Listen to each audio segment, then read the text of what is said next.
Good evening and welcome to Your Money, Your Call. I'm Chris Gray. Tonight on the property edition of Your Money, Your Call, commercial property. Should you be buying or renting?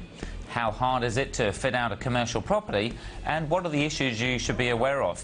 Now, if you can't afford to buy or fit out, what are some of the alternatives? Now, also on tonight's show, how hard is it to negotiate a commercial lease? Do it yourself or outsource to a professional? What are the traps to avoid, and how to get the best incentives to move in? Now, we've got a panel of experts here to answer your questions. Tonight we're talking to Andrew Holder from TDA Interiors and also Rob Morris from Space Consulting. So if you've got a question about buying, renting or fitting out commercial premises, then give us a call on 1300 30 34 35, or if you prefer, send us an email to property@skynews.com.au. Welcome to the show.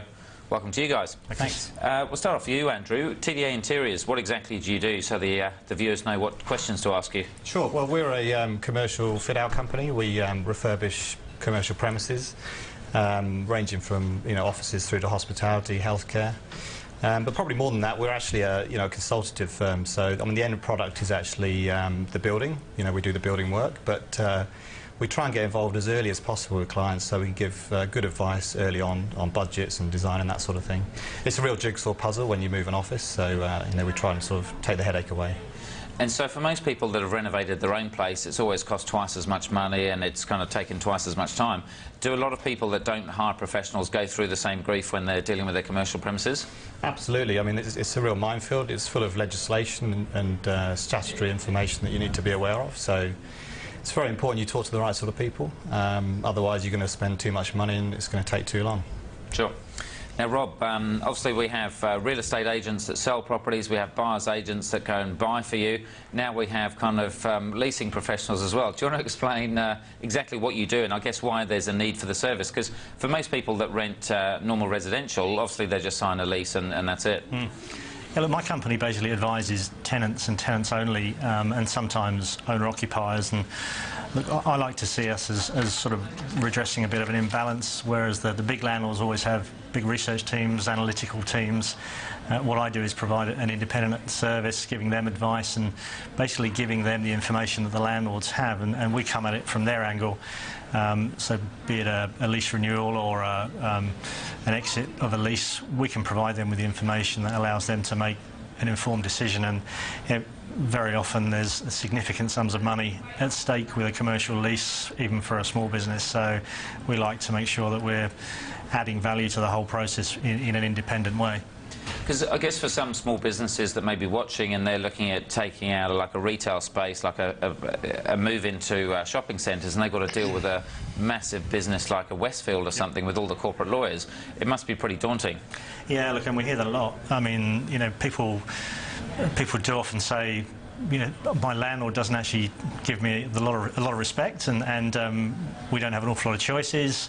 They put an offer to us, and really, what can we do but say yes? And there's a lot of options out there, and there's lots of angles and negotiation tactics that a tenant can actually adopt to get the best for them for the whole length of a lease. So it's the message for tenants is don't be daunted when you're dealing with big landlords, but you do need expert advice. And hiring professionals such as yourself, it is for the small business as well as the big professional businesses as well? Yeah, absolutely. The smaller businesses, understandably, to bring an independent advisor in, it can be a little hard financially, but the savings are still there even for a small occupier.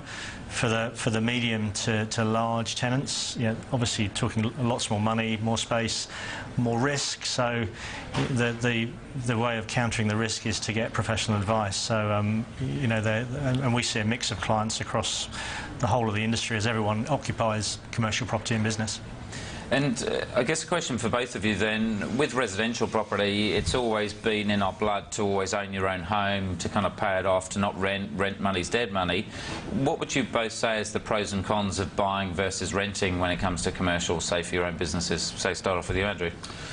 Well, I think one of the obvious ones is that you're obviously limiting your growth. If you're buying your own premises, then your business is growing, you're not going to be able to sustain the growth in the premises you buy. So that's probably the most important one. I think the other thing probably to say is that you've got massive capital outlay if you're buying a strata floor, if you're buying commercial property, whereas if you're leasing space, the outlay is a little bit less. If you're a small business, that's a big issue for you. And what are your thoughts? Yeah, I think even on that issue, even on a fit-out issue, if you're buying commercial space, it's yours. You've got to pay for everything. You know, nuts and bolts of fit-out, it's all your cost. If you're leasing space, very much that fit-out cost is going to be borne in part by an incentive negotiated. So there's significant savings there if you do lease. You know, it's an interesting scenario, but I honestly don't see that many of my clients buying space at the moment.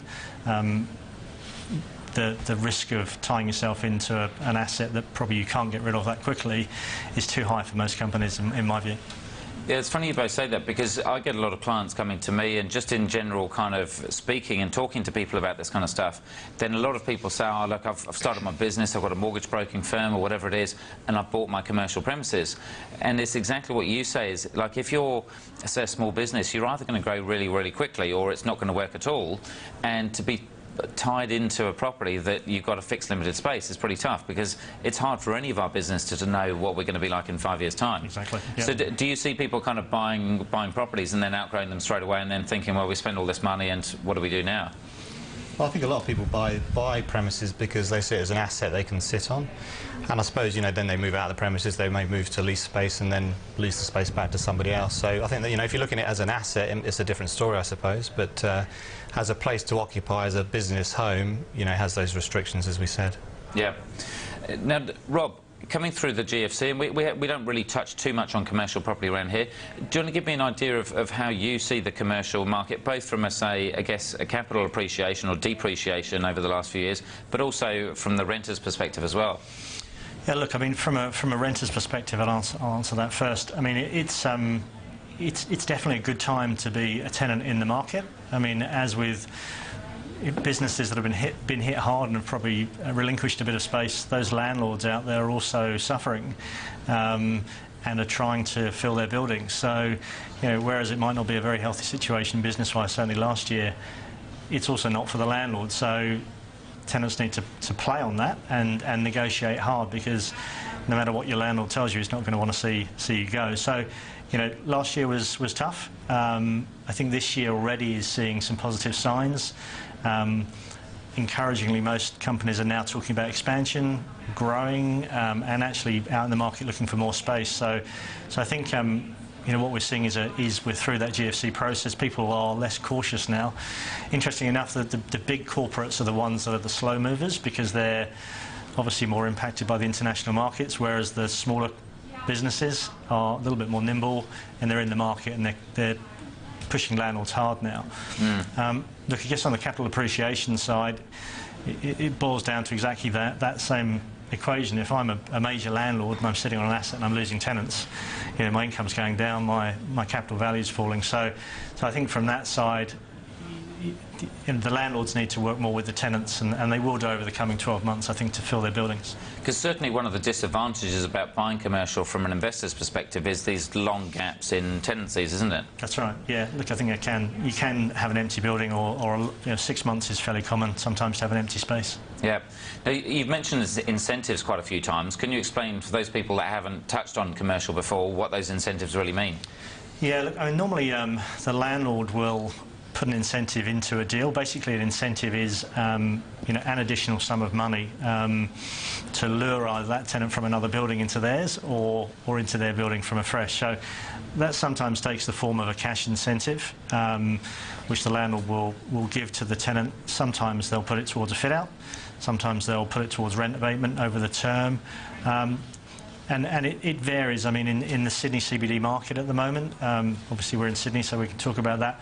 You know, the CBD for a 5-year term is probably running at sort of 20 to 25% incentive. So, you know, on a 5-year lease, you're getting a year's rent free, and most tenants aren't aware of that.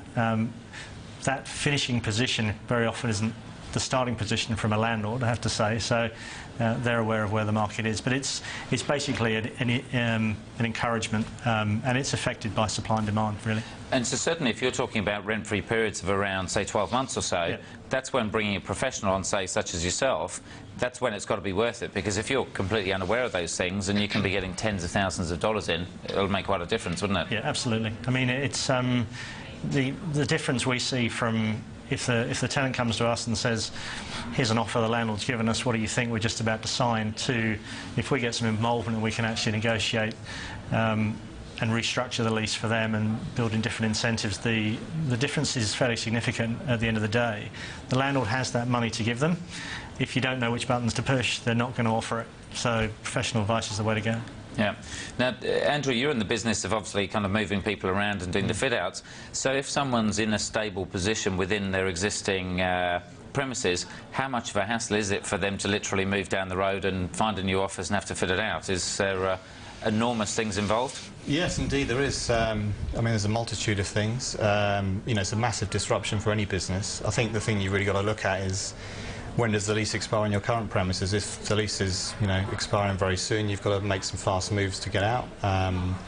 Certainly, it's an easier exercise than trying to refurbish your existing space, where, you know, bringing builders in to work around, you know, your working environment can be very difficult. So, at least if you're taking a new premises, you can then, you know, fit it out and move in brand new. Just touching on what Rob was just talking about, the incentive issue. During the last 2 years, it's been very interesting. The incentives that have been offered from the landlords has actually almost matched the fit-out costs for the tenant going in. So what's been happening is that tenants have been trying to make the move cost neutral by using the incentive money up front to then pay for the fit-outs. So there's obviously some pretty big numbers involved then with these things. Because, I mean, typically, what are the range of fit-outs? Maybe it's like a piece of string, but roughly what are people paying on fit-outs? Well, again, I mean, the GFC certainly brought those numbers down. You know, typically we would expect between $1,000 to $1,500 per square metre for a fit-out. Pre-GFC, $1,500 per square metre would be a typical fit-out for a legal firm or accountancy firm. You know, people that generally have a little bit more money to spend. But since the GFC period, you know, most fit-outs are really under the $1,000 per square metre mark. So if you're taking, you know, 500 square metres, it's a $500,000 outlay. Yeah. And you're talking about square metres. Is that how everything is measured in... Because in residential, you don't generally talk about the square meterage. Is everything to do with commercial by the square metre, pretty much? Well, everything's ordered and measured and bought on a square metre basis. The square metre weight rates I've just been talking about really apply to office premises of probably 200 square metres plus. Under that level, the square metre rates of spend don't quite apply, because obviously you're moving to smaller premises that don't need the sort of infrastructure that a larger building would. Yeah. And when it comes to actually paying the rental, again, what are some of the ranges that you might pay for square meterage from something with, say, a harbour view to something that's kind of down in the dungeons? Yeah, just use the CBD again. I mean, the CBD, top-end premium-grade buildings, harbour views, probably looking at $1,200 to $1,300 a square metre at the very, very top end, down to probably, you know, a CD grade building you might get for $250, $300 a square metre. So there's a huge range.